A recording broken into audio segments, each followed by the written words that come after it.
Chapter motion part 12।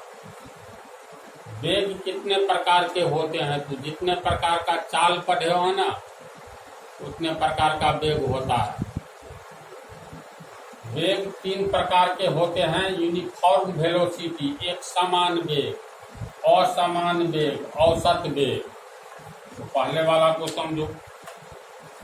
एक समान वेग, पहले उदाहरण ही देखो। मान लो कोई पिंड ए से एफ की ओर चल रहा है एक निश्चित दिशा में, तो ए से बी तक की 5 मीटर की दूरी 1 सेकंड में तय करता है। दूसरा 5 मीटर की दूरी भी 1 ही सेकंड में, तीसरा 5 मीटर की दूरी भी 1 सेकंड में, इसी तरह अंतिम 5 मीटर की दूरी 1 ही सेकंड में।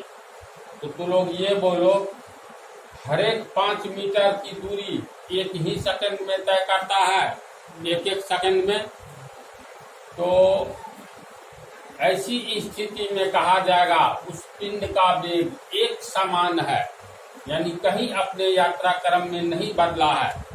समान समय में, देखो समान समय में किसी पिंड के द्वारा अगर समान दूरी तय की जाती है, समान समय में समान दूरी तय की जाती है, तो इस तरह के उस पिंड के वेग को एक समान वेग यूनिफॉर्म वेलोसिटी कहेंगे।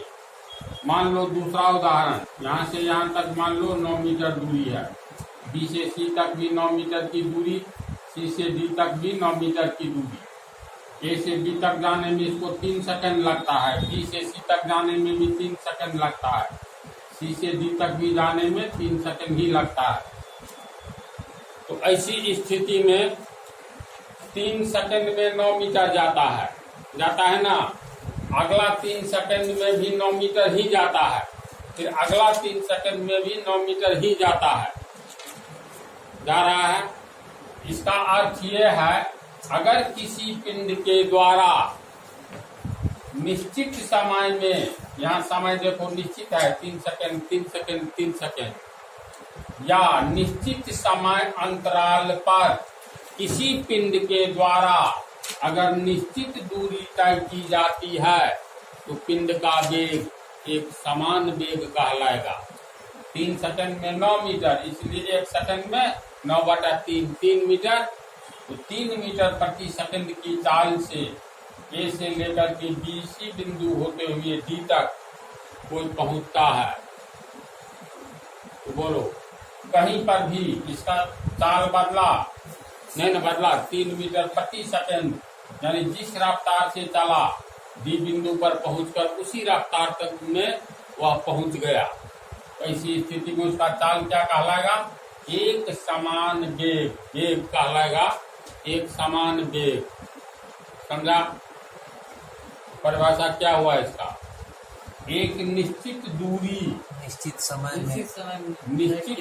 में किसी पिंड के द्वारा, देखो एक ही दिशा में एक निश्चित दूरी किसी पिंड के द्वारा जब निश्चित समय में तय की जाती है, तो उस पिंड का वेग एक समान वेग कहलाता है। या एक निश्चित समय अंतराल पर किसी पिंड के द्वारा निश्चित दूरी तय की जाती है, तो पिंड की चाल एक समान चाल कहलाती है।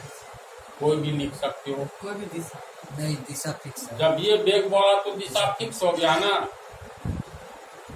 वेग बोलने का मतलब डायरेक्शन इसमें ऑलरेडी एड है, जोड़ा हुआ है ना।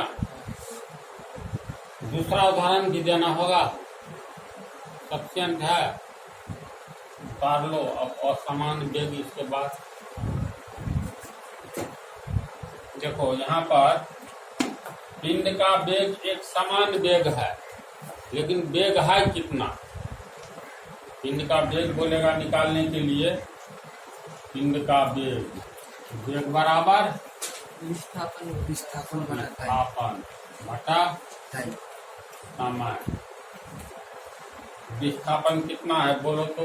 9 मीटर। ए से बी तक 9 मीटर, 9 मीटर। समय कितना लगता है? 3 सेकंड। तो 3 सेकेंड। अंक तो काटता है और ये यूनिट कटेगा एक समान रहने पर, मालूम है ना। जी तो 3 तिया 9, ये हो गया 3 मीटर प्रति, बटा के लिए प्रति सेकेंड, 3 मीटर प्रति सेकंड है।